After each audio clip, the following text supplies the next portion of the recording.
Hey folks, Ryan Dahl here, and we're back with another episode of PraiseCharts Live.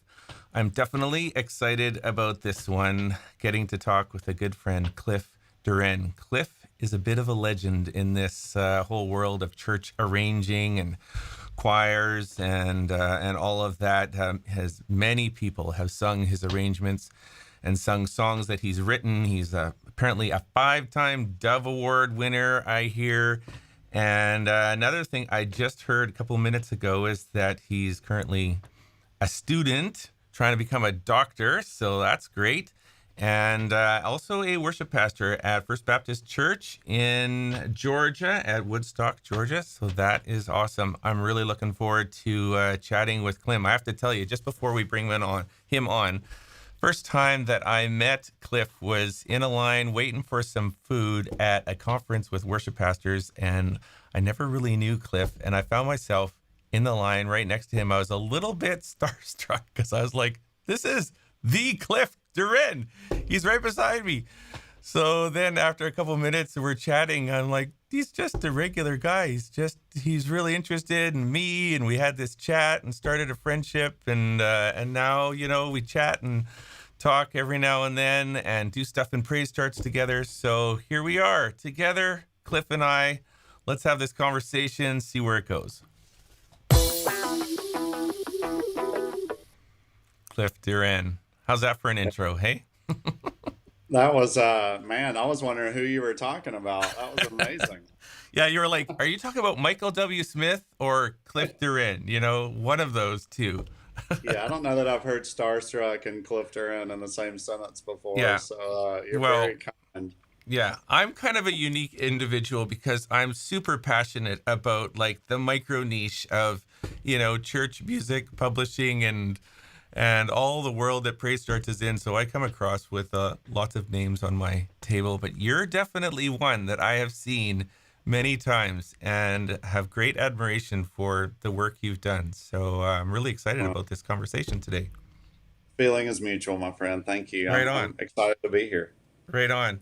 I thought kind of a fun place to go just to sort of get this off the ground is to give people a little idea of like, who is Cliff? What does he actually do in his life and world? So just maybe give me a little window into a day in the life of Cliff Duren these days. What does your day look like? It can even include like waking up, you see your kids, your family, your wife, get them out the door and then off to the office. And what's an average day in the life of Cliff Duren looking like in 2021? Yeah, I wake September. up to breakfast in bed, just like everybody, and That's um, beautiful. so April and I, we're this spring we married 20 years. We have 4 children. Oh, Uh, Mac awesome. is 16, Sydney 15, and then we have two 11-year-olds, Elijah and Emma Kate.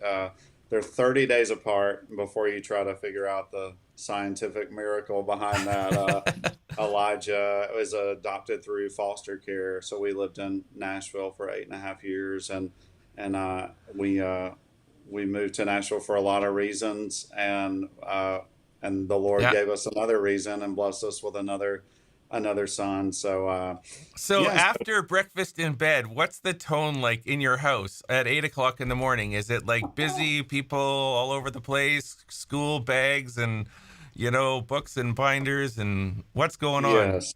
This season, I mean, we always think each season is busy, but they're all very active. We've got some budding musicians in that group of kids, Awesome.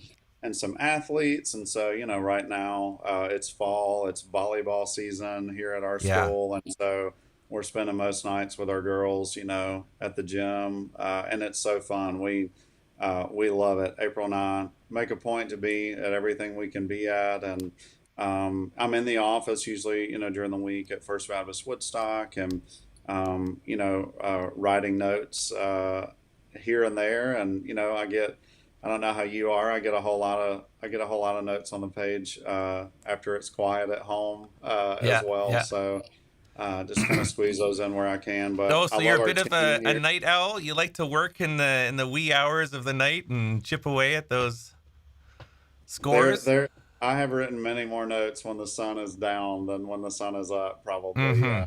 Mm-hmm. Um, our day here is pretty busy. I lead our worship team ministry, which is music, communications, and production. And so there's a team of about 23 of us here on the hallway, and every day is full of adventure for sure. So we're having a great time, and I love my team, and Mm-hmm. we have a lot of fun and get a lot of good work done as well. So it's great. Awesome. Okay, so today we want to like kind of zone in on this whole topic of the worship choir, the worship leading choir.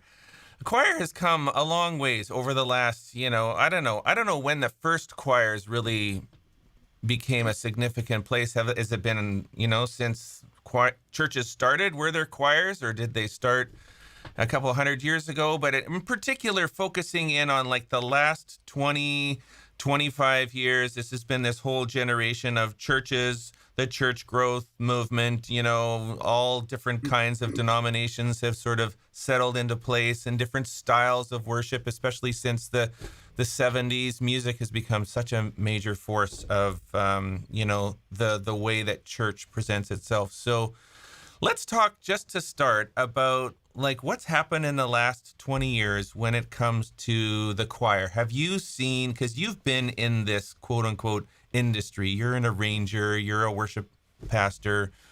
What have you seen unfolding over the last 20 years when it comes to the choir?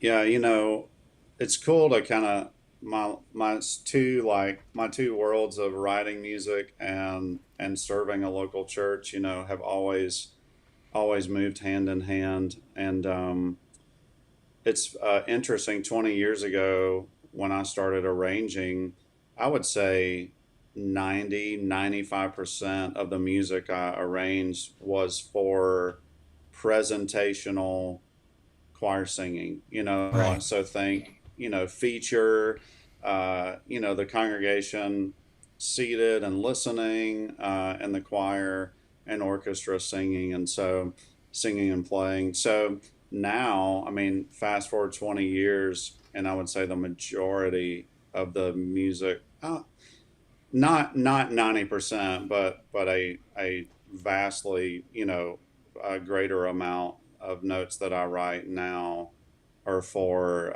the worship leading choir. So it's Hmm. giving the choir um, great arrangements, hopefully great. I mean, unless I blow it. Ideally they're great Yeah. arrangements um, that they can really dig into and learn well, and it only connects them more to the worship songs that they're going to sing, in the worship service. So we, at First Woodstock, we still have that presentational moment each week, but every congregational song we sing, the choir has learned it by way of an arrangement, that they have their parts. I mean, it fills the room with sound. They're not, if you've watched a live stream of a church, and you can tell like the only person on stage who really knows the song is the worship leader. You know what I Right. mean? Yeah. Like Yeah.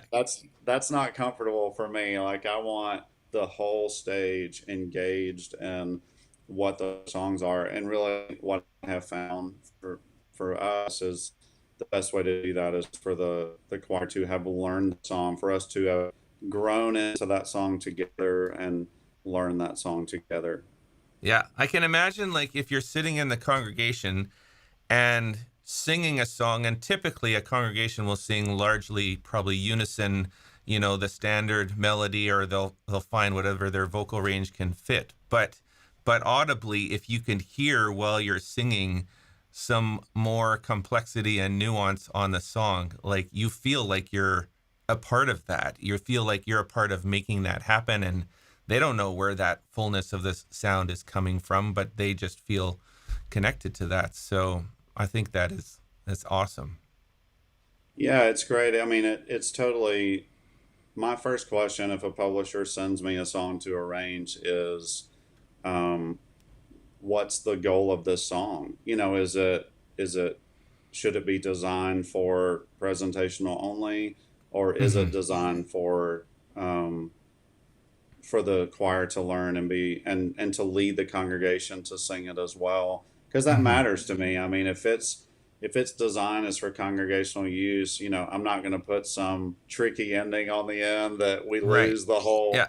energy of the room, and stuff like that. So, Yeah. and then there are those songs too, and we do a fair amount of those that maybe the first time we sing them, they are presentational, but they quickly, Yeah.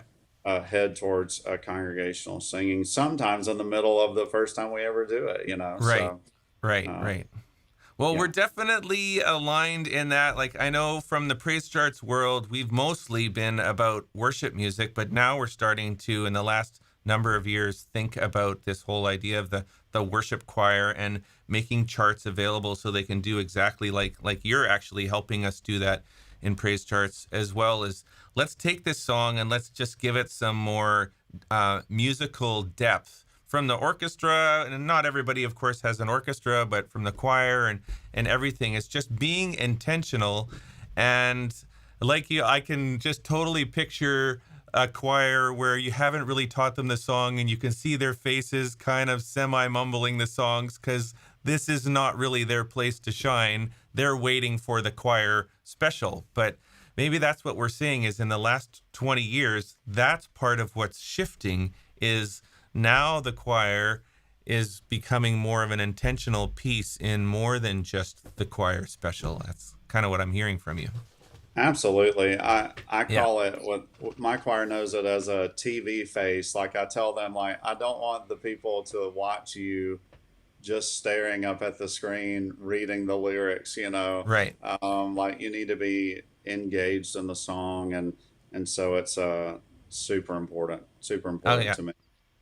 Okay, so kind of the next leading question, we're just talking about the last 20 years. Now I just want to zoom in a little bit in this last year, and I promise we'll only talk about, anything COVID related for a few minutes here, but it's a reality. We're still sort of coming out of this very unique season that the world has been in, and certainly America with all the it's a very strong church music, worship culture that pervades all across, a wide variety of churches. So tell me about your experience. What kind of changes maybe you're seeing that have been triggered in this last year? Where are churches, how are they dealing with this, with choirs and social proximity, if you want to call it that?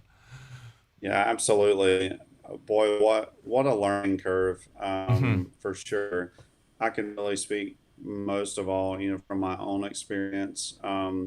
Some things that were really educational to me, when the world shut down. What about a month after you and I met for the first time? Hmm. The every church went online.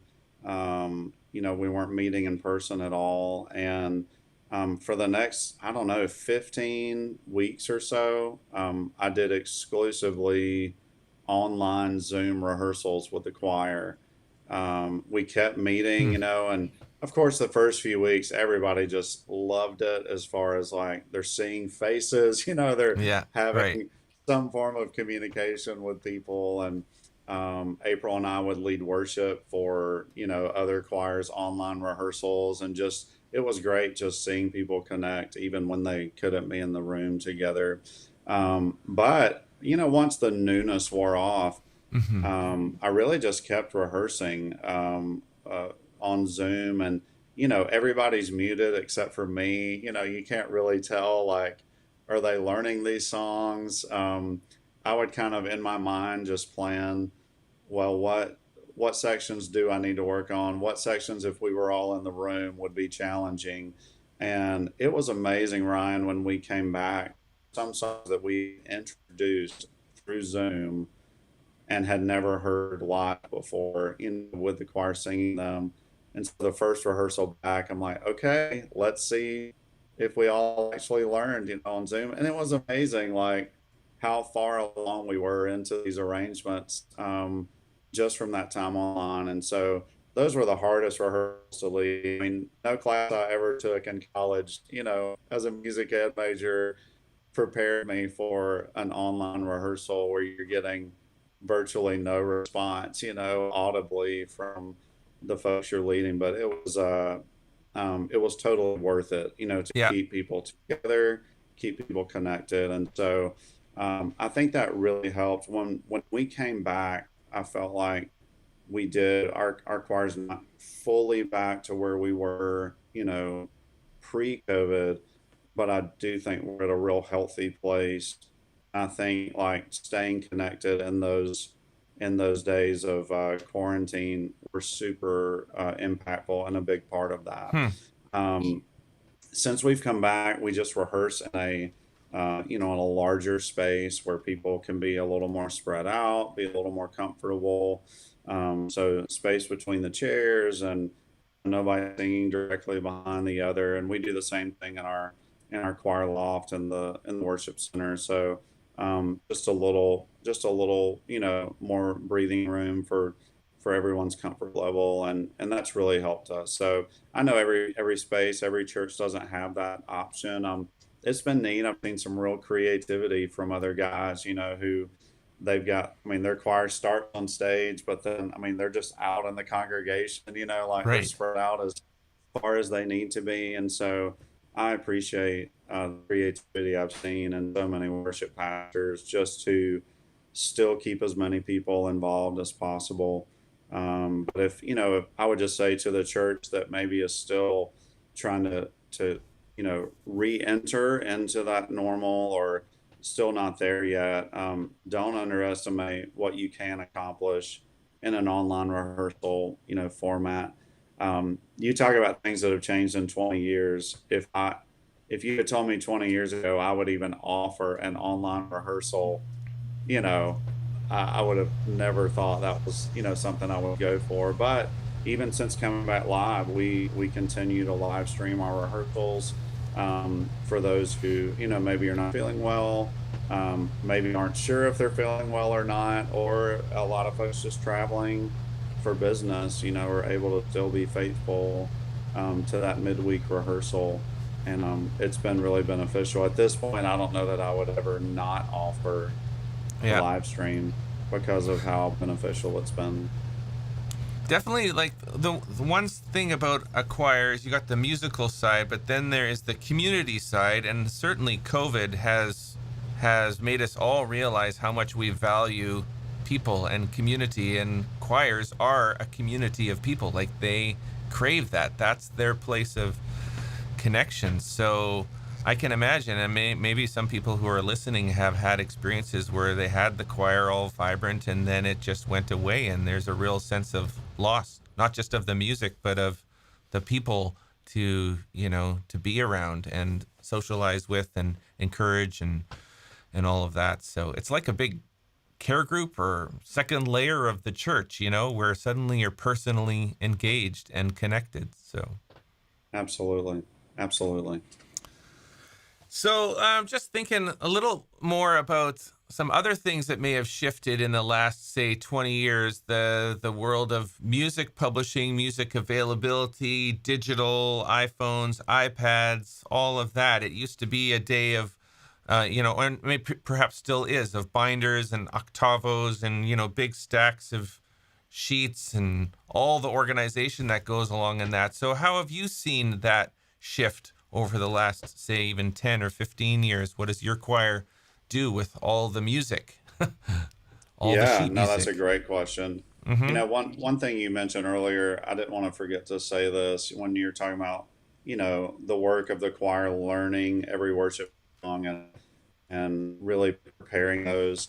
You know, one thing I love so much about the choir is there are people in our choir loft who, I mean, from all different walks of life, all different generations. We have students in our choir, so you're talking from sixth grade to, you Hmm. know, uh, and to people in their 80s who are in the choir, in our choir, people from different job backgrounds, uh, different races. And I think what I love, like when the whole choir is engaged in leading worship, there are people in the choir loft who will engage with individuals in our congregation on a completely deeper level than Hmm. I will. I Hmm. mean, to me, when the whole choir is all on the same page, all leading the same song with the same energy.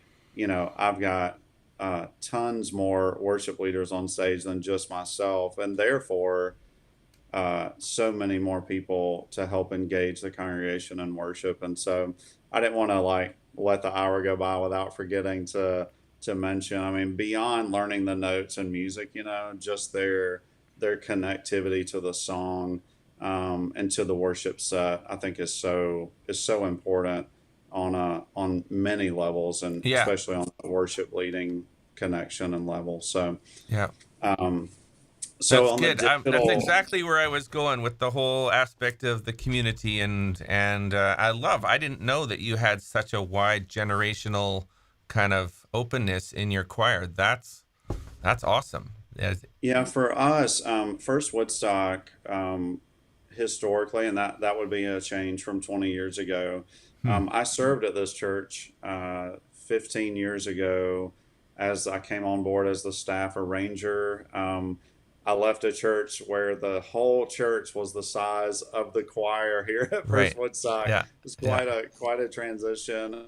Wrote music for the choir and orchestra and played piano and lead occasionally. So I and moved to Nashville and then had an opportunity to come back as the worship pastor. But when I first came, there was a huge student choir, um, and there was margin for them to rehearse. We had night worship services, and they led those every other week. So just all these opportunities, for them to engage. So fast forward 20 years, and I still love the student choir format, but for Hmm. us, we have just found for them to be weekly engaged and have consistent opportunities to lead worship, partnering students and our adults together has been a real win for us. And so, Hmm. yeah, if you watch a First Baptist Woodstock 9:30 live stream, you're going to see my 11-year-old daughter Emma Kate, and you're going to Hmm. see decades beyond that and everything in Hmm. between. So Hmm. it's been just a great boost of energy. That's something we've been doing for the 2 years I've been here, and I love it. it's been fantastic. Yeah. So, um, Okay, now man, let's go back to my original question. yes, I love it. We're all over the That's all right. place, man. Sorry, you're chasing me down. I'm sorry That's about right. that. I am going to chase you down. It's good. When I moved back to First Woodstock, my predecessor, who was my boss the first time I was here, Scott White, fantastic worship pastor. I owe him a ton for all the things he taught me my first time here, and even still today. He had transitioned the choir to be digital, fully digital. And it's funny, Ryan, when I came, I was, boy, I'm not sure if I could have pulled that off. I mean, it's a very large choir. You've got, you know, uh, different generations, some people more tech savvy than others, all those things. And I thought that was a brave move. But I'm telling you, when COVID shut everybody down, I've never been more grateful Yeah, for that we sure. were Hey. fully digital. I mean, Oh. um, when we went to online rehearsals, the choir, they knew how to use we used Planning Center and the Music Stand app. They already knew how to do that. They Yeah. had their devices with them at home, and so um, I think a big area of caution, or maybe that keeps people from going digital with their choir, is I don't want somebody to not join because they can't afford a tablet device. I don't want a financial reason to even be on in the equation, for why somebody wouldn't join. So we we keep a library of iPads. Hmm. It's a financial commitment on the church's end, but it's completely worth it. So we have 45 iPads that they can check out when they come to rehearsal, and Hmm. obviously return when they leave rehearsal. And so that kind of catches the group, either first time guests who don't even know that we're digital, they have music their first rehearsal. And then those who, maybe don't have an iPad, or their iPad just died or whatever, Hmm. they've got access to iPads here at the church as well. What about, like, is an iPhone even an option, or do people, or is it just tablet that? I'm Because everybody's got, 42. I mean, I'm talking not just iPhones, but any cell phone, but it's just the size of device. I'm wondering if that even works. Yeah, I'm 42 years old. It doesn't work great for me. I don't know about for you. I Yeah. can get by with an iPhone, but I don't think it's ideal. We do, especially, some of our students. They seem really comfortable, reading their music off of their phone, but the vast majority of our folks, use an iPad or Yeah. something A larger where they tablet. can. Yeah. Exactly, yeah. Yeah. So it's been a great move. I mean, when you know we make a last minute change to rehearsal, we add a song. I mean, it's so easy Imagine. just to drop it in. Everybody refresh, and we're good to go. I mean, even a few weeks ago, I just forgotten to drop in a song that was like a really important song for us to work on.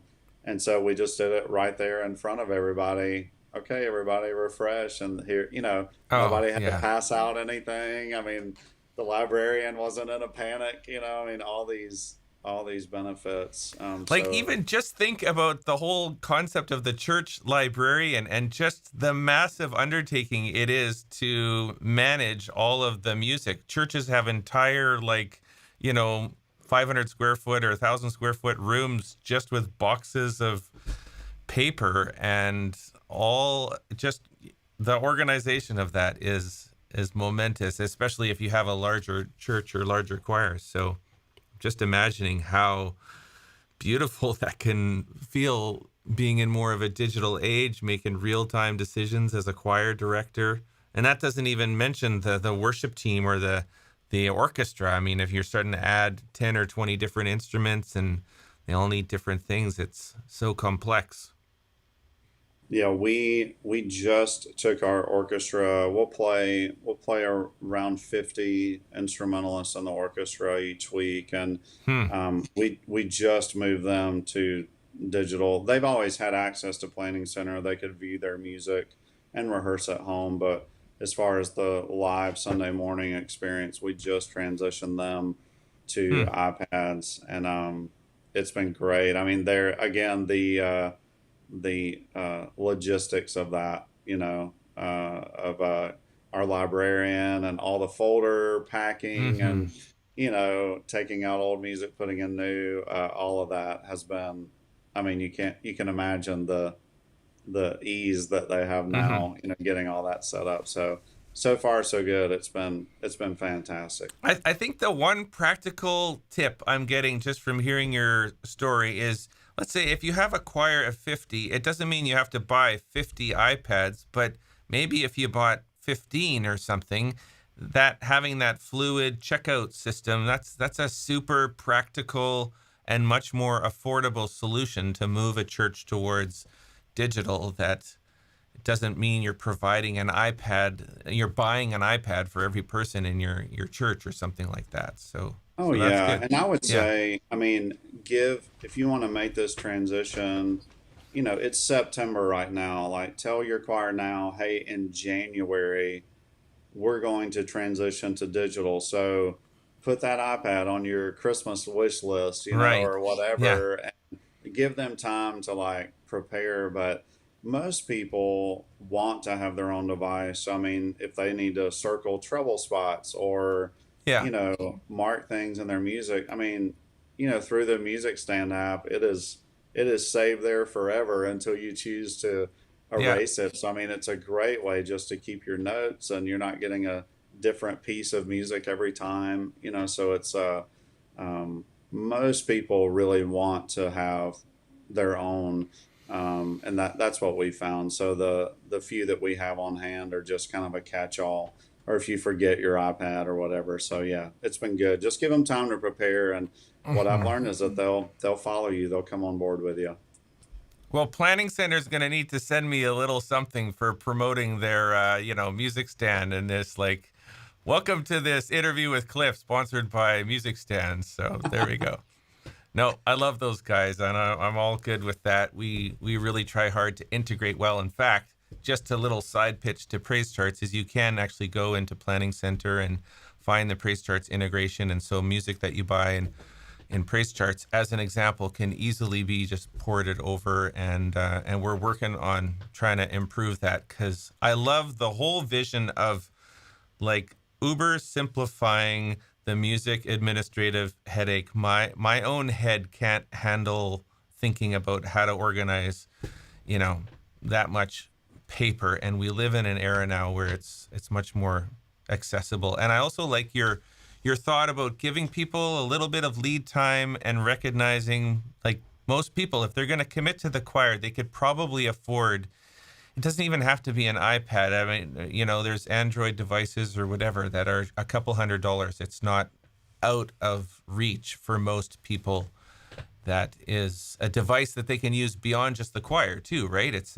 You can read Oh books yeah, and do everything else on it too. So absolutely. And if the main yeah, thing you're buying it for is for choir or is to read books, I mean, it doesn't have to be the boss of all yeah, bosses, size, iPad, or so they're yeah, expense wise, they're really not that bad. yeah. That's good. Okay, so a little transition from now we got the device, but just thinking about sheet music and reading music, and if you look at the history of the church, even the church has always been a part of helping people learn how to read music until we came out with the overhead projector, and then suddenly all we saw is lyrics, and people's eyes are off hymn books. I mean, this is part of the shift that's happened in the last 20 years as well. So one thing I do like about choirs is that we're bringing people back to, let's learn some musical depth in this song. Let's learn a few parts so we can get that minor seventh sus4, kind of nuance in the song that just sounds so rich or fits into the groove or the style, and it's not just a simple melody. So tell me about your experience of people. Do they read music still, or do they just need to hear it and listen? There's different approaches to teaching songs. Yeah, I think the short answer to your question is yes. I think we're all over the map, and Yeah, that's the beauty of to me that's the beauty of choir. I always encourage our stronger readers to make sure to spread themselves out. To encourage those who maybe not as confident, or they know their which note is theirs and they know if it's moving up and down, but yeah, other than that, they may not have many of the other details. So, as far as leading the rehearsal, I really try to ride the line of, you know, not maybe not, making it too elementary, but also assuming that half the room, needs a little guidance. Um, Making sure they know which part is theirs, which line is theirs, and so right. um, it's amazing, even without taking a theory class or without fully understanding, even half steps and whole steps, things like that. I think I've seen people just grow tremendously in their ability to read music just by coming to choir rehearsal. I mean, Mm-hmm. it's kind of the like anything else, like the more you do it, um, the better you get. And so I think a lot of people think, oh man, I can't, you know, I don't read music, but I love to sing. Well, just come to choir practice. I mean, it's that's going to be the difference maker. You have to be a formal class training, kind of scenario for you to be learning and growing just as you're learning songs and hanging out with your choir family. Yeah, So yeah, we're all over the map as far as levels of ability. I mean, I have music teachers in the choir, and yeah, then I have people who, um, are tempted to not even look at their device because they, don't want to be overwhelmed by everything on the page. So everybody moves at their own pace. Of course, we try to give our people every tool possible to learn these songs. SATB rehearsal tracks for Right. a lot of our songs are available, and then just them having, our whole choir. I feel like you really do need to reach out to Planning Center because I keep bringing them up, but that's just the platform that has worked for us. But through Planning Center, they can listen to these songs, outside of the rehearsal. So I tell people, like, working on the songs in rehearsal gets the songs in your head, but the more you listen to those in Mm-hmm. between Wednesday and Sunday, that gets the songs in your heart, and that's where I want them by the time we're leading these songs and Mm-hmm. singing songs in a worship gathering. I think probably the reality is it's both. It's like you're looking at the music and you're hearing it. You're at worship practice or worship choir practice and you're hearing, the tenors around you while you're looking at the music. It's all reinforcing itself. Then you can go home. We have, the tenor kind of choir rehearsal track. Those are sometimes tools that are available, plus just listening to the songs. So, but I would just definitely encourage anyone kind of listening in is what a great, like, I personally, this is my most favorite thing in what I do in Praise Charts is when I get a new song and the arranger has just made the chart for it. And then I just love listening to the song and watching the music and just trying to like follow along with it. And I find, of course, I mean, this is what I do for a living. So it's my life, all the time.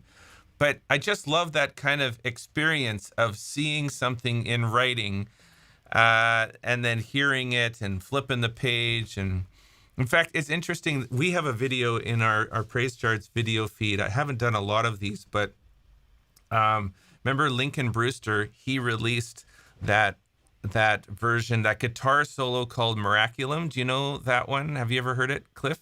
Yeah, I sure Okay, have. so Yeah. anyways, super complex. He's going all over the place. Well, I had my guitar tech guy transcribe that, and then we put it on video so that you can hear it and see it. Like we sort of flip the page as you're going through, but it's just like a fun experience to go, oh, that's what he's doing, And anyways, I just want to, I'm a big proponent of encouraging people to expand their capacity to not be intimidated by sheet music. And because there's more depth musically that is accessible to us when we read music and actually sing a part, or actually look at the rhythm and get the precision of it. It makes our worship experience less kind of dumbed down and into just like quarter note simple melodies that we can kind of resort to, right? So Oh yeah. I mean, you can yeah, you can feel that, when you're teaching a song in a worship gathering and everybody else is just like a half beat behind you, they're like just yeah, staying right on your heels, and there's a difference in that and then a body of singers, just having full ownership of a song and you know singing to the top at the top of their lungs and all of that. So yeah, yeah, and I've had the same experience with worship band members too, who the idea of reading a chart was just foreign to them. They could learn it by ear, and to watch them listen to the demo, spend time with the chart, and to see them grow as a chart reader. So yeah, I think we can often sell ourselves short, on what hmm, we can learn just by putting that in front of us for sure. it's really good. Okay, we're gonna kind of like bring this home a little bit, but I just wanted to bring out a couple of comments. One, I just saw that Daniel Simpson is watching this. Daniel's like a big arranger. So appreciate that you're listening in, and he's kind of encouraged listening to this. So that's great. And then just one other comment. If anyone else has a comment that they want to bring in, we'll try to bring a few questions up if we have time.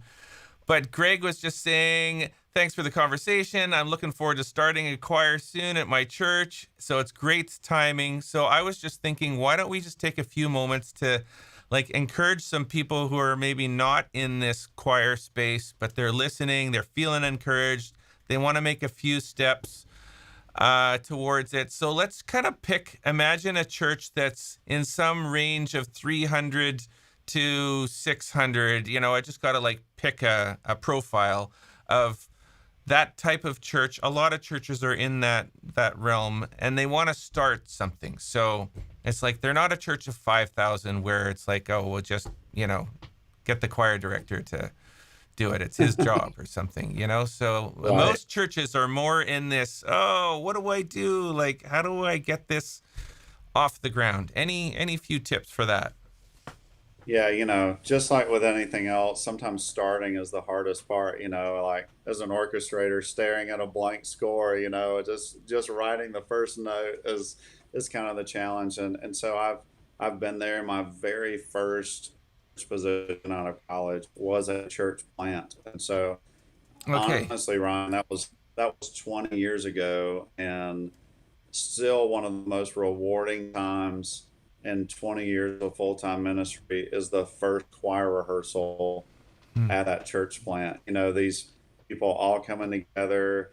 I chose songs really specifically that I knew we could win with, quickly, like that were, user friendly. You don't pull out, the majesty and glory of your name at your first choir rehearsal or Right, anything like right. that. Yeah. Just some simple things where they could hear themselves winning together, singing parts together, and the looks on their faces, the 20 people gathered in this a building we had renovated, and it was amazing. Just so it's possible. I went in Nashville. I served at Brentwood Baptist Church, and we had 8 campuses, and several of those new campus startups had worship choirs. So it's not just an established church thing. Your church could have started a week ago, and I would say make it your goal to have a choir lead in worship Hmm. by Christmas, or let them lead one Sunday in December.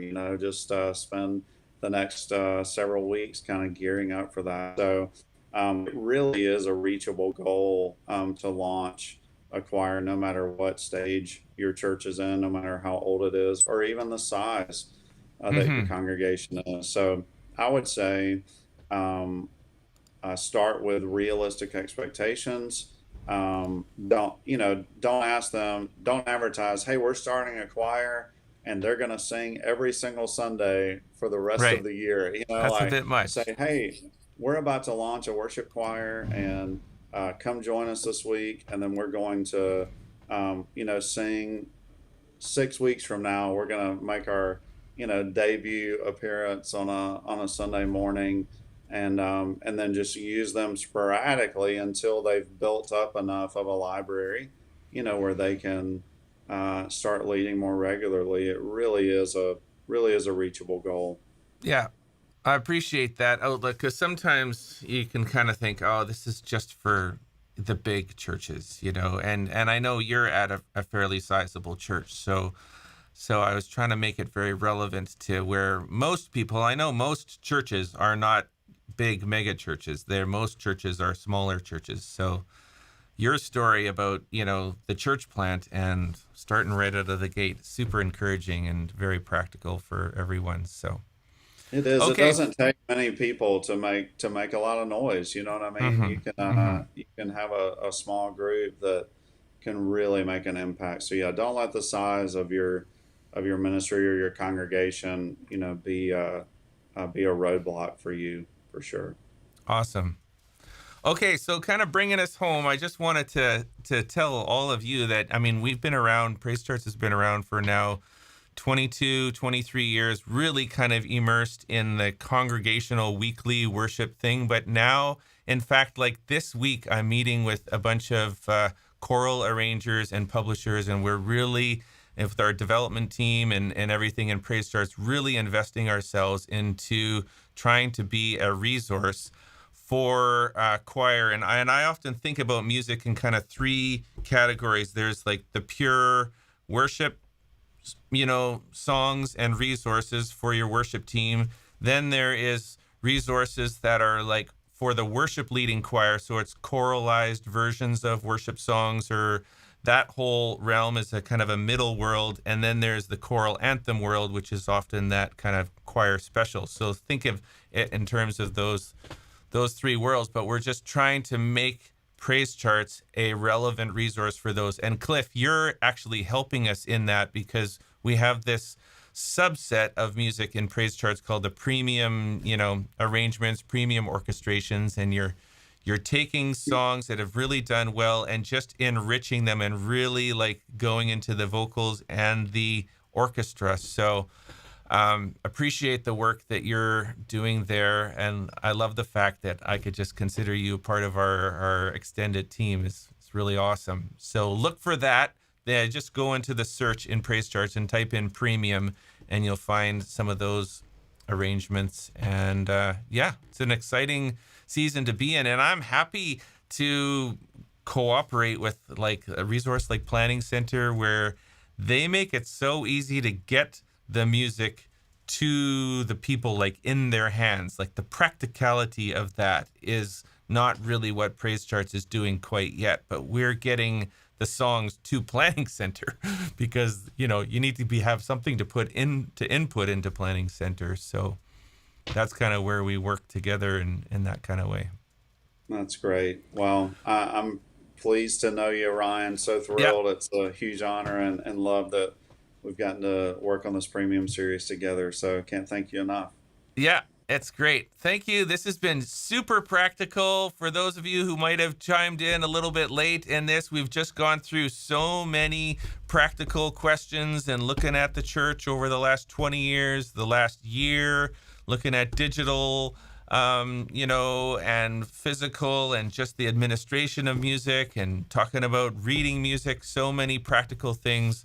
Hope you feel encouraged to take the plunge, make a step, just get some more people engaged in, and actually leading worship at your church, and increasing their capacity for musical depth. That's also something that's really important. So, Cliff, you're a great encouragement and all that. And thanks for checking us out at PraiseCharts Live. We'll be back actually tomorrow. I am talking with Rory Nolan. Rory is like a bit of another legend in the worship. I mean, all these famous people that I get to have chats with there, Cliff. So anyways, Rory's just written a book that's quite a significant piece on the whole topic of worship in the church. And so he's going to talk to us about that tomorrow. See us then. See you later, Cliff. Thank you very much, everyone, for tuning in to PraiseCharts Live.